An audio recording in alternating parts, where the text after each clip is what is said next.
नगरीमध्ये राज्य करणारा, जालंधर नगरीमध्ये राज्य करणारा एक जालंधर नावाचा राजा राज्य करीत असताना षडगुण ऐश्वर्य संपन्न, खूप मोठी श्रीमंती, खूप मोठं धन्य, खूप मोठं सैन्य, खूप मोठा त्या राजाचा परिवार, सगळं काही मिळालेलं असताना जालंधराने महालक्ष्मीची उपासना केलेली होती, लक्ष्मीला प्राप्त करून घेतलेलं होतं. म्हणून लक्ष्मीचा जवळजवळ लक्ष्मी ताब्यातच घेतली म्हणावी लागेल. इतका गडगण्य श्रीमंत हा जालंधर आनंदाने राज्य करत असताना या जालंधराच्या दरबारामध्ये नारद मुनी एके दिवशी हातामध्ये चिपळ्या, गळ्यामध्ये विणा आणि भजन करत नारद मुनी जालंधराच्या राज दरबारामध्ये आले. या नारदा या, सगळा आदर उपचार झाला.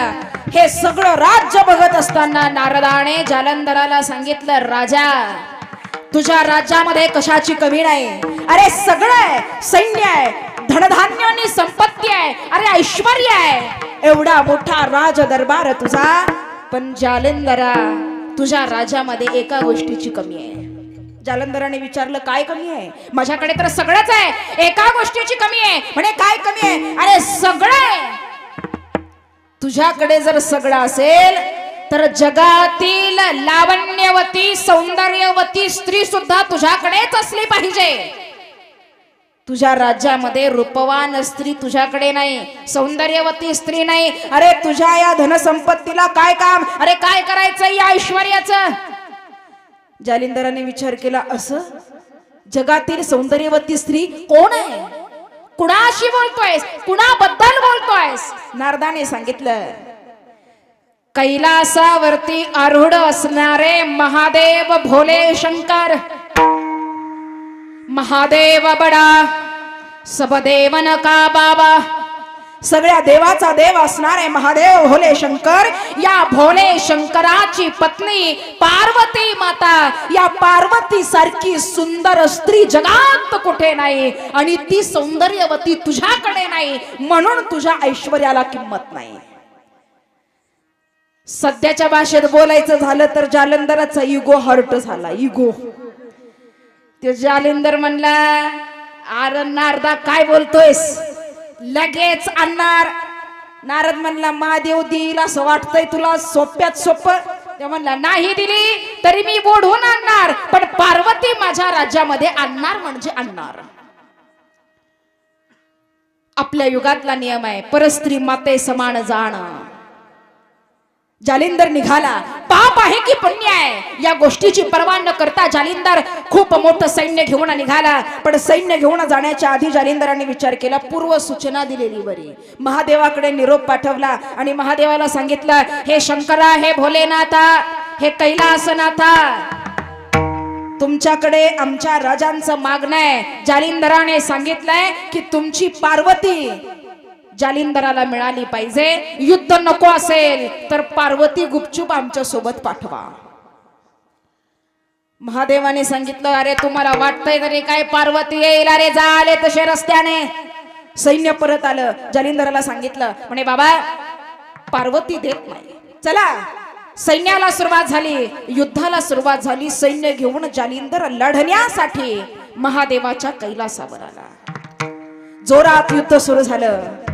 कार्तिक स्वामी, गणपती बाप्पा, नंदी अशा प्रकारची सर्व वीर योद्धे या युद्धामध्ये सामील झाले. काल नेमी युद्ध करतोय, वीरभद्र युद्ध करतोय. हे सर्व युद्ध चालू असताना एका स्त्रीसाठी हे युद्ध चालू होतं. हे युद्ध चालू असताना गंमत अशी होत होती, जालिंधराचं सैन्य मारावं, जालिंधराचं सैन्य मारावं, पण मेलेलं सैन्य पुन्हा जिवंत व्हावं आणि युद्ध करण्यासाठी महादेवाकडे यावं. सैन्य तर मारतोय पण ते परत जिवंत होत आहे, असं नाही झालं पाहिजे. हे का होत आहे?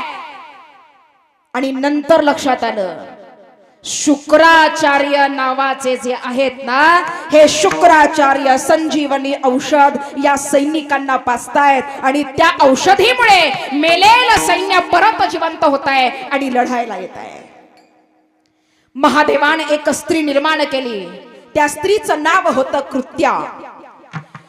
कृत्या नावाची स्त्री निर्माण केली आणि ही स्त्री शुक्राचार्यांना पकडण्यासाठी सैन्यामध्ये पाठवली. भरगच्च असं सैन्य लढत असताना, शुक्राचार्यांचं रक्षण करत असताना या रणरागिणीने, या स्त्रीने कुणालाही आवरली नाही. ही स्त्री सर्व सैन्यांना मारून या स्त्रीने शुक्राचार्यांना ताब्यात घेतलं आणि आपल्या सैन्यामध्ये घेऊन आली. युद्ध सुरू झालं. भयानक असं युद्ध चालू आहे. हे युद्ध चालू असताना जालिंदर जसा युद्धामध्ये निपुण होता तसा मायावी अस्त्रामध्ये निपुण होता. या जालिंदराने मायावी अस्त्र सोडलं. वाद्य वाजायला लागली, मृदंग वाजायला लागला, विण्याचा झंकार वाजायला लागला आणि या वाद्यांच्या आवाजामध्ये सर्व सैन्य डोलायला लागलं, भजनामध्ये नाचायला लागलं, कारण ते मायावी अस्त्र होतं. याच वेळेचा फायदा घेतला जालिंदराने आपलं रूप बदललं. नीट ऐका. जालिंदर कैलासावरती आला. जालिंदराने रूप बदललं, महादेवाचं रूप घेतलं. हुबेहूब महादेवाचं रूप घेऊन जालिंदर कैलासावरती आला. पार्वतीला वाटलं महादेवच आलेत.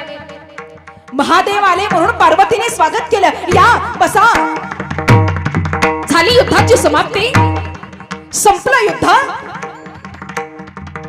युद्ध संपलं म्हणता बरोबर महादेवांनी हात पसरले. महादेवांनी म्हणजे जालिंदराने, शंकराचं रूप घेतलेल्या जालिंदरांनी हात पसरले आणि आवाज दिला, पार्वती ये, अगं ये माझ्या जवळ ये, अगं ये, मी बोलावतोय तुला, ये. ऐकता बरोबर पार्वतीनं बघितलं महादेव असं कधीच करत नाही, भोलेनाथ असं कधीच करत नाही, मग आज का करतायत? पार्वतीने विचारलं, मला खरं सांगा, युद्धामध्ये विजय कुणाचा झाला आणि हरलं कोण? विजय आपला झाला की त्यांचा झाला? तेव्हा या जालिंदराने पार्वतीला सांगितलं, अगं म्हणे पार्वती, युद्ध अजून संपलेलं नाहीये, युद्ध अजून संपलेलं नाहीये, युद्ध चालू आहे. नीट ऐका, युद्ध चालू आहे, पण या युद्ध करत असताना, रणांगणामध्ये सैन्याशी लढत असताना अचानक मला तुझी आठवण आली आणि तुझी आठवण आली आणि म्हणून तुला भेटण्यासाठी युद्ध अर्ध्यात सोडलं आणि रणांगणावरून पळत तुझ्या भेटीसाठी आलोय. आणि तू मला एक आलिंगन सुद्धा देऊ शकत नाहीस, एक मिठी सुद्धा मला मारू शकत नाहीस? अगं ये, तुझ्यासाठी मी युद्ध सोडून आलोय, रणांगण सोडून आलोय.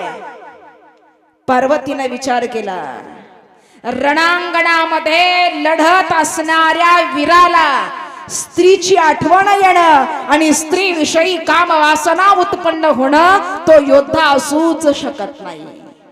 ज्या अर्थी हा इथे आलाय याचा अर्थ हे महादेव नाहीत. आणि तिनं डोळे बंद केले, विचार करायला सुरुवात केली, समोर आहे तो कोण आहे? आणि मग लक्षात आलं, समोर उभा आहे तो जालिंदर आहे, महादेव नाही. तिने भगवान विष्णूचा धावा केला. तिला कळालं, लक्षात येता बरोबर जालिंदर परत गेला. जालिंदर परत गेला, युद्धाला सुरुवात झाली. भगवान विष्णू आले. पार्वतीने सांगितलं, हे भगवंता, हे विष्णू रमणा, हे लक्ष्मी रमणा, असं असं झालंय, जालिंदर इथे आला होता, मला नेण्यासाठी युद्ध करतोय, त्याचं काहीतरी केलं पाहिजे. तिकडे युद्धामध्ये इतकं भयंकर चालू आहे की जालिंदर मरणे शक्य नाही, काहीतरी केलं पाहिजे, मला वाचवलं पाहिजे. विष्णूने सांगितलं, पार्वती माते, सगळं तुमचं खरं आहे, पण जालिंदराचा मृत्यू का होत नाही त्याचं एक कारण आहे. पार्वतीने विचारलं, काय कारण असू शकतं? एवढे मोठे योद्धे तुम्ही, एवढे मोठे देव तुम्ही, आणि तुमच्याच्याने एक जालिंदर मारल्या जात नाही? विष्णूने सांगितलं, त्याचं एक कारण आहे, जालिंदर मरू शकत नाही. का? त्याची पत्नी वृंदा, जालिंदराची जी पत्नी आहे तिचं नाव आहे वृंदा, आणि ही वृंदा हिची पुण्याई इतकी आहे, ही पतिव्रता आहे. आणि या वृंदेच्या पातिव्रत्यामुळे जालिंदर कितीही विनाशकाली असला तरी तिची पुण्याई आडवी येते आहे, तिचं पतिव्रता पण आडवं येत आहे, आणि तिचं पतिव्रता पण, तिचं पावित्र्य पण आडवं येत असल्या कारणाने जालिंदर मरू शकत नाही. मग म्हणे याला उपाय काय? याला एकच उपाय, जालिंदराला मारायचं असेल तर वृंदेचं पतिव्रत्य भंग केलं पाहिजे. तिचं पतिव्रतापण जेव्हा भंग होईल तेव्हाच हा जालिंदर मरेल. काय करावं कळेना. भगवान परमात्म्यांनी एका साधूचा वेश घेतला, विष्णूने एका साधूचा वेश घेतला, शेषाला सोबत घेतलं आणि हे दोनही साधू वृंदेच्या निवास स्थानाकडे निघाले, जालिंदराच्या नगरीकडे निघाले. इकडे युद्ध चालू आहे. भगवान विष्णू येऊन एका झाडाखाली बसले. हे दोघ जण बसलेले असताना वृंदेला स्वप्न पडलं, आपला पती जालिंदर रेड्यावर बसून दक्षिण दिशेला चाललाय. त्याचे केस सुटलेले आहेत, अनेक स्त्रिया त्याच्या अंगाला तेल लावत आहेत. हे असं दृश्य तिनं बघितलं आणि अचानक तिला जाग आली. काहीतरी विचित्र घडणार आहे, काहीतरी वाईट घडणार आहे, काहीतरी वाईट घडणार आहे. तिला झोप लागेना. आपल्या मैत्रिणींना तिनं उठवलं. पतिव्रतेचा महिमा काय आहे बघा. आपल्या मैत्रिणींना तिनं उठवलं आणि या वृंदेने दोघींना घेऊन जरा फेरपटका मारावा, जरा फिरून यावं, म्हणजे मनाला बरं वाटेल. म्हणून ही वृंदा निघाली आणि रस्त्याने जात असताना भगवान विष्णूने बघितलं काय करावं लागेल म्हणजे हिचं पतिव्रतापण भंग होईल. तिनं बघायला सुरुवात केली. विष्णूंनी बघता बघता 2 राक्षस निर्माण केली आणि या 2 राक्षसांना तिला त्रास देण्यासाठी पाठवलं. 2 राक्षस आली, वृंदेला त्रास देऊ लागली. वृंदेनं धावा केला आणि पळत पळत पळत रस्त्याने जात असताना समोर साधूच्या रूपामध्ये भगवान विष्णू बसले होते. या साधूंना तिनं बघितलं आणि वृंदेनं आवाज दिला, अहो तपस्वी, अहो साधू, संकटातून माझं निवारण करा. माझ्या पाठीमागे 2 राक्षस लागलेत, या संकटातून माझं निवारण करा. भगवान विष्णूंनी आपल्या शक्तीने त्या 2 राक्षसांचा मृत्यू केला. हा मृत्यू घडवून आणल्यानंतर वृंदेच्या मनामध्ये या साधू विषयी एक चांगली भावना निर्माण झाली. तिनं नमस्कार केला. तुम्ही खरोखरच महान आहात, तुम्ही खरोखर एक देवता आहात, एक महत् पुरुष आहात.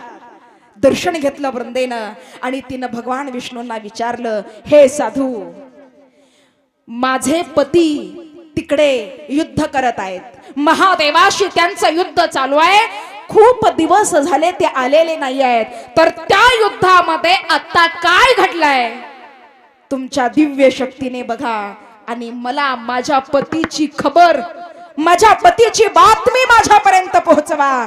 भगवान विष्णूंनी सांगितलं, ठीक आहे, जशी तुमची इच्छा. डोळे बंद केले आणि एवढ्यामध्ये विष्णूने सांगितलं, तिथं जे घडलंय ते तुला प्रत्यक्ष इथे दाखवतो.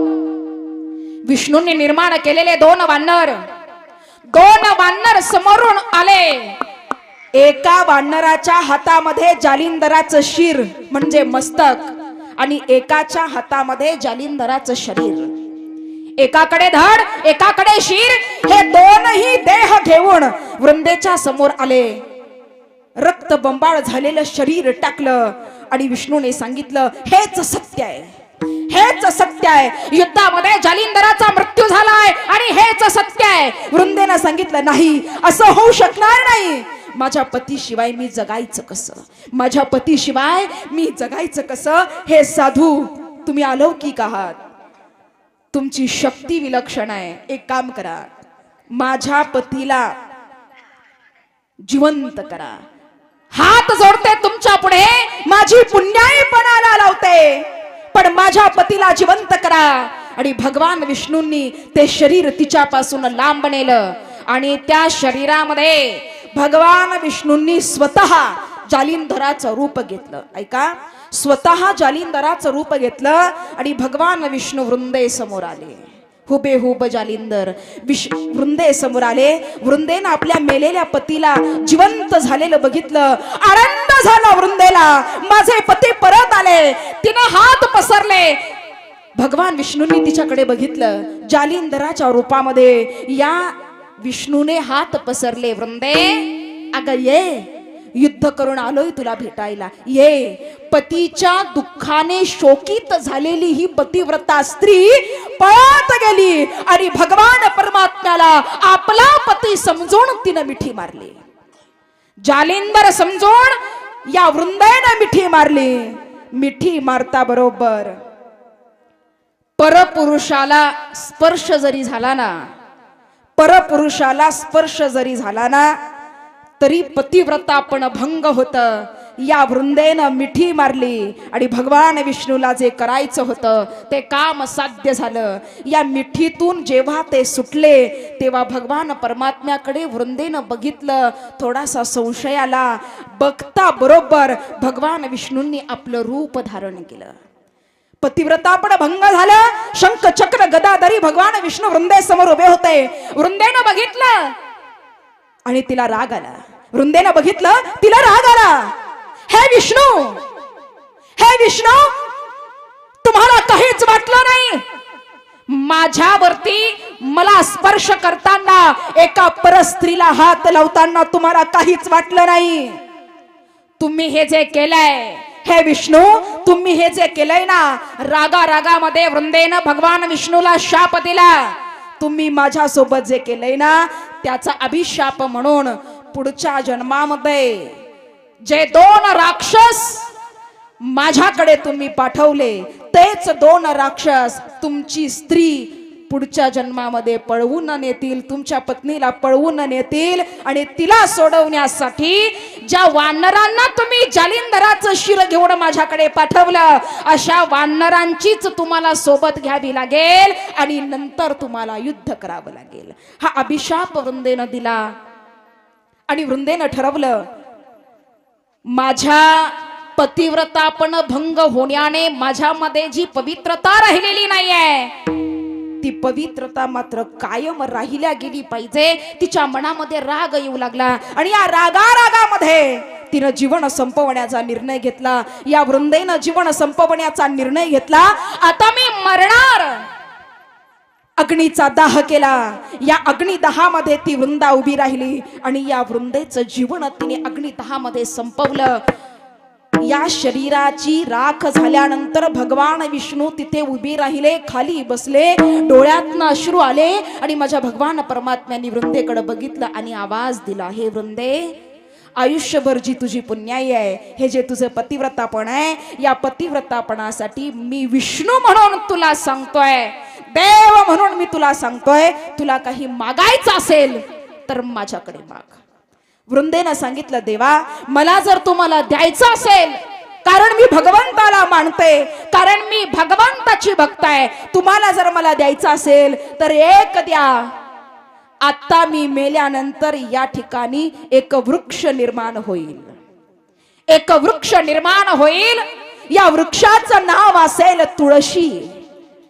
आणि या जन्मामध्ये माझं जे पतिव्रतापण भंग झालंय ना, पण लोकांनी, समाजाने मला पवित्र मानावं, पवित्रतेचं स्थान मला द्यावं, जगातील एकमेव स्थान म्हणजे मला मानलं जावं. आणि हे विष्णू, हे विष्णू, तुम्ही माझ्या ठिकाणी निरंतर वास करावा अशी माझी इच्छा आहे. भगवान विष्णूंनी सांगितलं, हे तुळशी माते, हे वृंदा, ज्याप्रमाणे लक्ष्मी मला प्रिय आहे, त्याच्याही पेक्षा तुमच्या पुण्याईमुळे मला तुम्ही प्रिय आहात.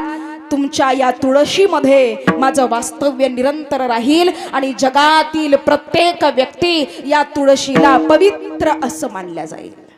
तुळशीचा प्राण गेला, त्या ठिकाणी तुळशीचा वृक्ष उगवला. हे तुळस उगवलं. या घटनेपासून आपल्या मातीमध्ये, या आपल्या प्रत्येक घरामध्ये आता कार्तिकी पौर्णिमा, कार्तिकी एकादशी झाल्यानंतर भगवान श्रीकृष्ण आणि तुळशीचा विवाह घरोघरी केला जातो.